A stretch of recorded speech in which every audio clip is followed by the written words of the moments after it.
How to embrace reflective thinking, यानी reflective thinking को कैसे अपनाया जाए। पहला पॉइंट, राइटर कहता है कि set aside time for reflection, time निकालिए जी।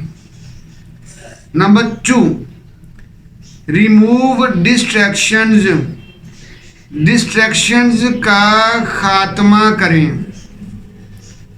Number 3, regularly review your journal और कैलेंडर्स, अपना कैलेंडर या जर्नल को रेगुलरली रिव्यू करते रहें। Number 4, ask the right questions. और आखिरी बात कहता है cement your learning through action. बिस्मिल्लाहिर्रहमानिर्रहीम। साथियों, आप देख रहे हैं इल्म की बातें और आज हम डिस्कस कर रहे हैं हाउ सक्सेसफुल पीपल थिंक।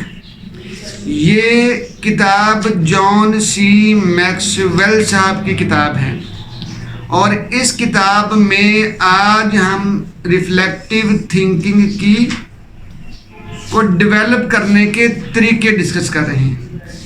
साथियों, रिफ्लेक्टिव थिंकिंग के बड़े फ़ायदे हैं जिनको हमने पीछे बयान कर दिया हुआ है। आज हम इसके डिस्कस कर रहे हैं इसको डेवलप करने के तरीके। मसलन राइटर ने कहा कि set aside time for reflection या रिफ्लेक्टिव थिंकिंग, यानी टाइम निकालिए। अगर आप रिफ्लेक्टिव थिंकर बनना चाहते हैं तो आपको टाइम निकालना होगा, ये ज़रूरी बात है। यही पॉइंट हमने पीछे रियलिस्टिक थिंकिंग में भी डिस्कस किया है। जब तक आप टाइम नहीं निकालेंगे तब तक आप सोचो विचार नहीं कर पाएंगे। जो रियलिस्टिक थिंकिंग वाली वीडियो हमारी बड़ी आला थी वो देखने वाली है। मैं यहाँ पे पॉइंट दोहरा देता हूँ कि राइटर ने कहा था कि set aside time for reflection, यानी सोचो विचार को भी एक काम समझिए। ये भी एक काम है। इसको ऐसा ना करें कि अभी बाइक पे चलते हुए सोच लिया, जो ख्याल आ गया, आज 11 बजे बैठे तो कुछ प्लान कर लिया, कल को आप 2 बजे बैठेंगे, फिर आप अगले दिन 8 बजे काम कर लिया, फिर रात को इशा की नमाज के बाद थोड़ा सा टाइम दे दिया। नहीं, ऐसे ना करें। इसको बाकायदा एक टाइम दें। सोचने वाले काम को बाकायदा टाइम दे के सोचें। ठीक जी। Set aside time for reflection. Number 2, writer ने कहा कि रिमूव डिस्ट्रैक्शंस। साथियों, ये सिर्फ रिफ्लेक्टिव थिंकिंग में ही ज़रूरी नहीं है, ज़िंदगी के हर शोबे में, ज़िंदगी के हर काम में, हर लम्हे में डिस्ट्रैक्शंस का खात्मा होना चाहिए। आप जो काम कर रहे हैं पूरी तवज्जो, पूरे ध्यान और पूरी दिलजमाई से करें। जो काम कर रहे हैं वो आप अपनी इंतहाई एफर्ट से करें। आप उसको बदर्जा कमाल लेके जाएं और उसके लिए ज़रूरी है कि आप डिस्ट्रैक्शन फ्री माहौल में रहें। जब आप डिस्ट्रैक्शन फ्री माहौल में रहेंगे तब आप बड़ा अच्छा परफॉर्म कर पाएंगे। मसलन राइटर ने कहा ये जो आइडियाज़ होते हैं ना, ये आइडियाज़ की शेल्फ लाइफ बहुत ही थोड़ी होती है। Ideas are very tender, very delicate. ये बड़े डेलिकेट, नाजुक से होते हैं। अगर आपने इनको काबू ना किया, अगर इनको फौरी इन पे काम ना किया तो ये जल्दी मुरझा जाते हैं, ये जल्दी मर जाते हैं, ये जल्दी ख़त्म हो जाते हैं। तो आइडियाज़ पे जल्दी काम करने वाले यानी प्रोएक्टिविटी का मुजाहरा करने वाले ही कामयाब होते हैं। ठीक। अगली बात, राइटर कहता है कि रेगुलरली रिव्यू योर कैलेंडर। अच्छा, हम में जो 97% लोग हैं ना, मैं तो उन लोगों से मुखातिब हूँ ना, ठीक है। बाकी तो कामयाब लोग तो कामयाब ही हैं, उनका क्या किया जा सकता है। हम लोग जो है ना, जो 97% लोग हैं, हम लोग क्या करते हैं कि हम रेगुलरली रिव्यू नहीं करते हैं अपने कैलेंडर को। हमें पता ही नहीं होता कि हमने आज क्या करना है और कैसे करना है। बस हमने 9 से 5 जॉब करनी है और 9 से 5 जॉब में जो हमें काम दिया जाएगा ना, हमने बदले नखास्ता वो करते चले जाना है। ठीक है, ये गलत बात है साथियों। आप अपनी टू डू लिस्ट बनाएं।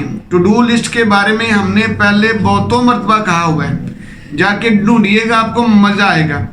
टू डू लिस्ट बनाएं, टू डू लिस्ट को डेली अपडेट करें, डेली बनाएं और उसके मुताबिक काम करें और फिर अपनी एनर्जी का लेवल चेक करें और फिर काम का अंदाज और मेयार भी चेक कीजिएगा कि काम का मेयार कितना बढ़ना शुरू हो गया।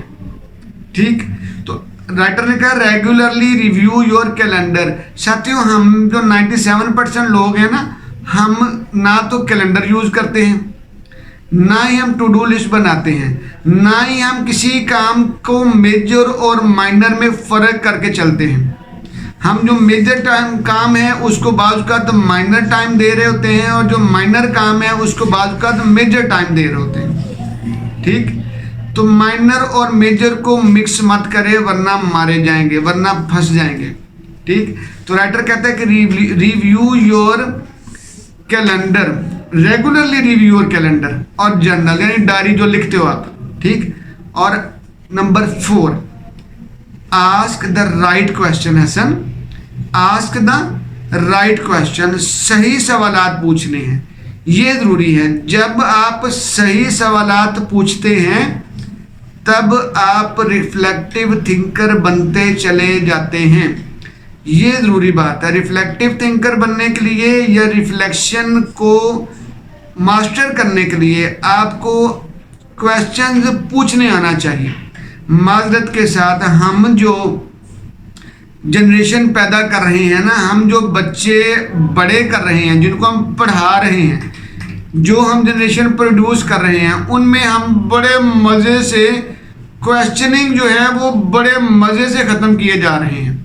हमारे बच्चों को 40-40 मिनट का लेक्चर सुनने की आदत पड़ी हुई है, वो गुमसुम होके बैठे हुए हैं। ठीक है, सुम बुकमुन उमयुन फहम ला यरजाउन वाली बात है। ठीक है, वो गूंगे बहरे हो जाते हैं, वो पूछते ही नहीं है। ना क्वेश्चनिंग को हम अप्रिशिएट करते हैं, ना ही हमारा निज़ाम तालीम क्वेश्चनिंग की तरफ आने देता है, क्योंकि हमने तो रट्टा लगाना है, तो बच्चे ने वही रट्टा जाके उधर पेपर में पेस्ट कराना है, यानी छापा लगाना है और दैट्स इट। ठीक है, तो रिफ्लेक्टिव थिंकिंग का जो काम है वो रट्टा से जान छुड़ाना है। तो वापस आते हैं कि आस्क द राइट क्वेश्चंस। हम कम से कम, मैं अपने स्टूडेंट्स को क्वेश्चन पूछने पे अप्रिशिएट करता हूँ। ये मेरी बड़ी अल्हम्दुलिल्लाह अहम आदत है कि मैं जो बच्चा सवाल पूछता है तो मैं पहले बोलता हूँ शाबाश मेरा बेटा, बहुत अच्छा, आपने सवाल पूछा, ये बहुत अच्छी बात। भाई सवाल पूछोगे तो आपका माइंड जो है वो खुलना शुरू हो जाएगा, नए आइडियाज़ आएंगे, नई इंसाइट आएगी ना। तो राइट क्वेश्चन पूछने की आदत डालें। ठीक, मेरा बेटा है, मैं अपने बच्चों से, वो मेरे से माशाल्लाह इतने सवाल पूछते हैं हसन, तो बस मेरा जो है ना वो मुझे बेबस ही कर देता है। इस तरह मेरी बेटी है सारा, वो भी बहुत कमाल, ऐसे ऐसे सवालात पूछते हैं, फिर मुझे कहना पड़ता है बेटा रुको, हाँ मुझे यार मैंने कभी सोचा ही नहीं है, अच्छा चलो मैं इसका आपको जवाब बाद में दूंगा, अभी मैं आपको इसका जवाब नहीं दे सकता, बट आई अप्रिशिएट। मैं कहता हूँ हाँ शाबाश मेरा बच्चा, आपने सवाल पूछा है, चलो मैं इसका जवाब ढूंढ के दूंगा आपको। ठीक है, ऐसे ऐसे सवालात बच्चों के होते हैं कि वाह वाह वाह वाह, इनके अम्मा कहते जो अपने अब्बा से पूछो जाके। ठीक है, बहुत आला। आखिरी बात, राइटर ने कहा कि cement your learning through action. भाई एक्शन के बगैर लर्निंग कुछ भी नहीं है। हमारे यहाँ ना इल्मो अमल हुआ करता था किसी ज़माने में, अब हमारे पास इल्मो इल्म ही रह गया है। ठीक है, अब हम सिर्फ इंफॉर्मेशन की भरमार है, यूट्यूब है हमारे पास, अब तो हमारे पास चैट जीपीटी और डीप सीक जैसी चीज़ें आ गई।